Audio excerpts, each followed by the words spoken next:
Well, it's with a heavy heart to say that the death of dropshipping is approaching. I'm sorry to say this, but if you're still dropshipping in 2023 with the traditional methods that most gurus preach on YouTube, then you're almost guaranteed to fail. But thankfully, there's still hope because over the past 5 to 6 years, I've built and scaled multiple 6 and 7-figure dropshipping stores, and I've had hundreds and hundreds of clients do the same. And I can tell you firsthand that things have changed significantly over the past few years. Now, here's the deal, ladies and gents. Quite frankly, I want to keep it short and sweet, without all the extra fluff. So in this video, I'm going to share the 3 things to absolutely avoid at all costs if you want to go ahead and build a long-term, profitable Shopify dropshipping store. And, it's really not that hard once you have these 3 things down. So when I started back in 2017, it's funny because there was only one type of store everyone would be running with, and that's the infamous, now notorious, if you must say, general store. The logic was to essentially open up a Shopify store and import loads and loads of product in various niches so you can go ahead and test. Whenever one goes ahead and clicks or works, you scale that product and then come back, rinse and repeat on that same general store. It's important to understand that dropshipping is a business model, a model just like anything else, and a model necessarily never almost dies, right? A model only adapts and pivots as time goes on. So that means that we also must do the same. What may work before may not work anymore, or it may work in a little bit of a different way. Well, honestly speaking, it doesn't work because general stores are a thing of the past. Sorry to break it down to you. General stores are oftentimes very, very cluttered. They are filled with dozens and dozens of products in various niches, and more so, they lack a sense of direction. There's too much going on, right? There's just too many distractions for the average consumer. It doesn't really establish a sense of confidence and trust when that potential customer lands upon your website. On top of that, it doesn't,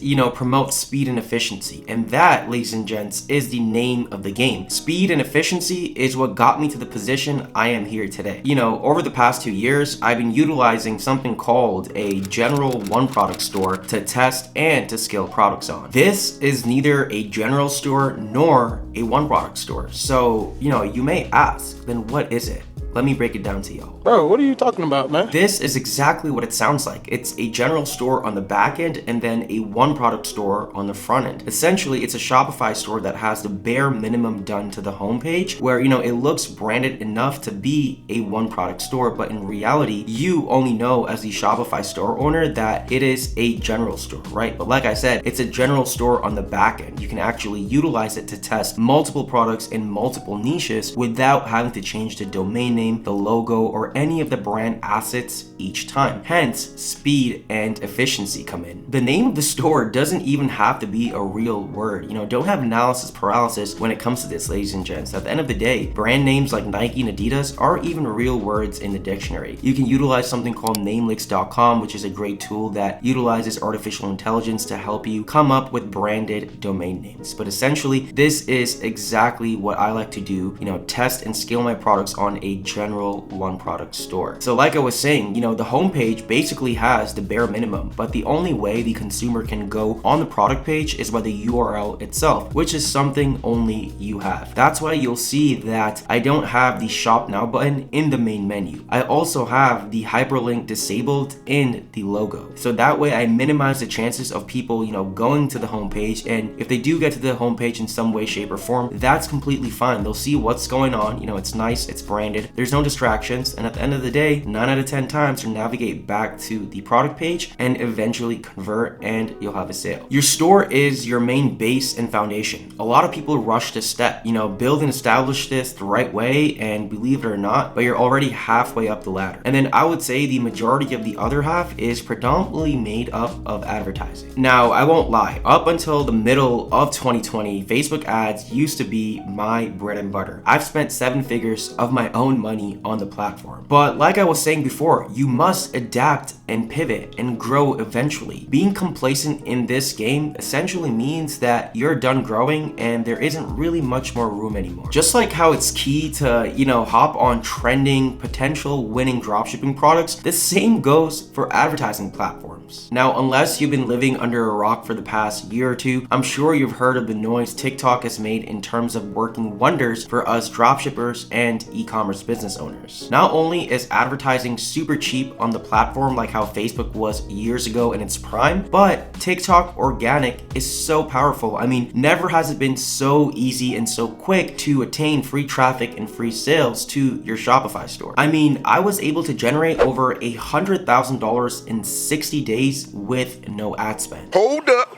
Wait a minute. And don't worry, we don't have to gatekeep on this channel at all, ladies and gents. If you want to see exactly on how I was able to do that, click on this video right here in the top right and it should take you to that case study. So if that doesn't convince you, then I don't know what will. I mean, if you're still having tough luck testing products on Facebook over and over again, get on TikTok as soon as possible. I can confidently say that, something will stick on the wall way quicker on TikTok rather than Facebook. And, regardless, you will have to diversify eventually. So why not start sooner? So you took my advice, right? You started advertising on TikTok, you started posting organically on TikTok, and now you're getting a bunch of sales. Give yourself a little pat on the back. I swear, the biggest confusion that beginners have when starting out is where in the world should I fulfill my orders? But it's okay. I understand where y'all are coming from because, there's tons and tons of information in the space, which can lead to confusion, and a lot of you guys do get overwhelmed. I was there just a few years ago. How do I say this? So let me let y'all in for a little secret. All you gotta know is not to use something called AliExpress.